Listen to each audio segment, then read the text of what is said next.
கர்த்தருடைய பரிசுத்தமான நாம மகிமைப்படுவதாக. ஆசீர்வாதமான ஒரு நல்ல காலை நேரத்திலேயும் அனுதின மன்னா என்கிற வேத தியானத்தினால் உங்களை சந்திப்பதில் மிகுந்த சந்தோஷம். கர்த்தர் கிருபையாய் நமக்கு கூட்டி கொடுத்த இந்த நாளுக்காக கர்த்தரை துதிப்போம். இந்த நாளிலே தேவனுடைய வார்த்தையை தியானிப்பது நமக்கு அது ஆசீர்வாதமான ஒன்று. இந்த நாள் பிப்ரவரி மாதம் 13ஆம் தேதி வியாழக்கிழமை காலவேளை. இந்த காலவேளையிலேயும் யாத்திராகமம் 19ஆம் அதிகாரத்தை நாம் தியானத்திற்காக எடுத்துக்கொள்ளுகிறோம். இந்த அதிகாரம் 25 வசனங்களை உள்ளடக்கின அதிகாரம். இந்த அதிகாரத்தின் சாராம்சம் என்ன என்றால், தேவன் இஸ்ரவேல் ஜனங்களோடு கூட பேச விரும்புகிறார். அவர் அவர்களோடு கூட பேச விரும்புகிறதினாலே அந்த ஜனத்தை தன்னுடைய பரிசுத்தத்திற்காக அவர்களை வேறு பிரிக்கிறார். தன்னுடைய பரிசுத்தத்துக்கு தகுந்த அளவுக்கு அவர்களும் பரிசுத்தராக மாற வேண்டும் என்று சொல்லி மோசேயினிடத்தில் அவர்கள் எப்படி தங்களை பரிசுத்தமாக்கி கொள்ள வேண்டும் என்கிற விதத்தையும் ஆண்டவர் இந்த அதிகாரத்தில் பேசுகிறார். முடிவிலே மோசேயை மலையினிடத்தில் ஏறி வரச் சொல்லுகிற சம்பவத்தை நாம் வாசிக்கிறோம். இந்த காலவேளையிலேயும் நம்முடைய தியானத்திற்காக நாம் என்ன எடுத்துக்கொள்ளப் போகிறோம்? தேவனுடைய வார்த்தைகளை நாம் கேட்பதற்கு தேவனுக்கு ஏற்ற ஒரு பரிசுத்தம் நமக்கு தேவை என்பதை தியானிக்கப் போகிறோம். என்னை கேட்கிற அருமையான கர்த்தருடைய பிள்ளைகளே, பல நேரங்களில் நமக்கு நாமே பரிசுத்தம் என்று சொல்லிக் கொள்ளுகிறோம். நம்முடைய பரிசுத்தத்தை நாமே முடிவு செய்து கொள்ளுகிறோம். அது மற்றவர்களை பார்க்கும் பொழுது நம்முடைய பரிசுத்தம் சரியானதாக தோன்றும். ஆனால் தேவனை பார்க்கும் பொழுது நம்முடைய பரிசுத்தத்தில் ஏராளமான தவறுகளை பார்க்க முடியும்.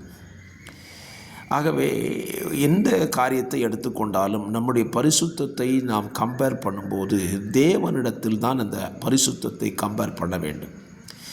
நம்முடைய பரிசுத்தத்தை மற்றவனிடத்தில் கம்பேர் பண்ணியாச்சுன்னா சரியாகத்தான் இருக்கும். ஆனால் தேவனிடத்தில் நம்முடைய பரிசுத்தத்தை காண்பித்து பாருங்கள், அது அசுத்தம் என்று தான் தோன்றும். உதாரணமாக ஏசாயா தேவனை கண்ட பொழுது சொல்லுகிறான், நான் அசுத்த உதடு உள்ள மனுஷன், அசுத்த உதடுகள் மனுஷர்கள் மத்தியிலே வாசம் பண்ணி கொண்டிருக்கிறேன் என்று சொன்னான். அவன் தன்னை பார்த்த பொழுது அல்லது மற்றவர்களை பார்த்த பொழுது தான் பரிசுத்தவான் என்றும் மற்றவர்கள் எல்லாரும் குற்றவாளிகள் என்றும் ஏசாயா 1 முதல் 5ஆம் அதிகாரம் வரைக்கும் பேசினான். 6ஆம் அதிகாரத்தில் தேவனை கண்ட பொழுதோ தானே பரிசுத்தம் இல்லாதவன் என்பதை ஒத்துக்கொள்ளுகிறான். இந்த காலவெளியிலையும் உங்கள் வாழ்க்கையை அப்படி யோசித்து பாருங்கள். உங்களை நீங்கள் பார்த்தீங்கனாலும் உங்களை மற்றவங்களோடு ஒப்பிட்டு பார்த்தாலும் உங்கள் பரிசுத்தம் சிறப்பானதாய் தோன்றலாம். ஆனால் தேவனிடத்தில் ஒப்பிட்டு பார்ப்பீர்களானால் உங்கள் பரிசுத்தத்தில் ஏராளமான குறைகளை பார்க்க முடியும். சரி, ஆண்டவர் இஸ்ரவேல் ஜனங்களை எப்படி பரிசுத்தப்படுத்த சொன்னார்? வேதத்தில் உங்களுக்காக வாசிக்கிறேன். ஆமென், ஸ்தோத்திரம். 3ஆம் நாளைக்கு ஆயத்தப்பட்டிருங்கள் என்று சொன்னார். அப்படியானால் அவர்களை பரிசுத்தம் பண்ணுவதற்கு 2 நாளை கொடுத்திருந்தார். அதில் முக்கியமாக நான் சொல்லுகிற ஒரு வார்த்தையை நீங்கள் வாசிக்க முடியும். ஸ்தோத்திரம், ஸ்தோத்திரம். கர்த்தர் நல்லவர், கர்த்தருடைய பரிசுத்த நாமம் உயர்த்தப்படுவதாக. அவர்கள் 14ஆம் வசனம், மோசே ஜனங்களிடத்தில் இறங்கி வந்து அவர்களை பரிசுத்தப்படுத்தினார். அவர்கள் தங்கள் வஸ்திரங்களை தோய்த்திருந்தார்கள் என்று எழுதப்பட்டிருக்கிறது. நீங்கள் இந்த வசனத்தை படிக்கும்போது 10ஆம் வசனத்தையும் வாசிக்கிறேன். பின்னும் கர்த்தர் மோசையை நோக்கி, ஜனங்களிடத்தில் போய் இன்றைக்கும் நாளைக்கும் அவர்களை பரிசுத்தப்படுத்தி அவர்கள் தங்கள் வஸ்திரங்களை தோய்த்து 3ஆம் நாளைக்கு ஆயத்தப்பட்டிருக்க கடவர்கள். தேவனுடைய பரிசுத்தம் என்ன? அவர் வஸ்திர பரிசுத்தையும் பார்க்கிறார். இன்றைக்கி நிறைய பேர் சொல்லுவாங்க, ஆண்டவர் வஸ்திரத்தெல்லாம் பார்க்குறதில்ல, எந்த வஸ்திரமும் போட்டுக்கிட்டலாம். ஏன் ஆண்டவர் இஸ்ரவேல் ஜனங்களை வஸ்திரங்களை தோய்க்க சொன்னார்? வஸ்திர பரிசுத்தம் என்பதும் அங்கே குறிப்பிடப்படுகிறது அல்லவா? ஸ்தோத்திரம். அப்படியான் வஸ்திரத்தை தோய்க்கிறவன் தன்னையும் சுத்திகரித்துக் கொள்ளுகிறான். ஒரு துணி துவைக்க போகிறவனை யோசித்து பாருங்கள். அவன் துணி மட்டும் துவைக்க மாட்டான், அவன் தன்னையும் சுத்தப்படுத்தி கொள்வான். அப்படியானால் தேவனிடத்தில் சேர, தேவனுடைய வார்த்தையை கேட்க விரும்புகிற ஒவ்வொரு மனிதனும் தன்னையும் சுத்திகரித்து கொண்டு, தன் வஸ்திரங்களையும் சுத்திகரித்து கொண்டு பரிசுத்தத்தோடு தேவனுக்கு காத்திருக்க வேண்டுமா?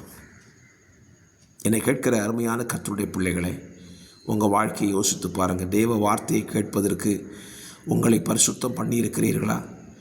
பரிசுத்தம் பண்ணிக்கொள்ள விரும்புகிறீர்களா?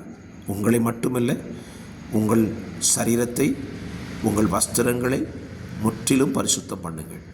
உங்கள் வாழ்க்கை பரிசுத்தமாக இருந்தால் கர்த்தருடைய வார்த்தையின் சத்தத்தை உங்களால் கேட்க முடியும். இன்றைக்கும் வார்த்தையை கேட்க தேவனுக்கேற்ற பரிசுத்தத்துக்கு உங்களை ஒப்புக்கொடுங்கள். நிச்சயமாய் கர்த்தர் உங்களோடு கூட பேசுவார். பரிசுத்தம் உள்ள நல்ல பிதாவே, இந்த நல்ல காலவெளியிலையும் உம்முடைய வார்த்தைகளை கேட்பதற்கு எங்களுடைய வஸ்திர பரிசுத்தமும் சரீர பரிசுத்தத்தையும் எதிர்பார்க்குறீங்க. அதை செய்து வார்த்தையை கேட்க உதவி செய்யும். இரட்சகராம் இயேசுவின் நாமத்தில் இந்த நாளை உடைய பிள்ளைகளுக்கு ஆசீர்வதித்துக் கொடும். ஆமேன்.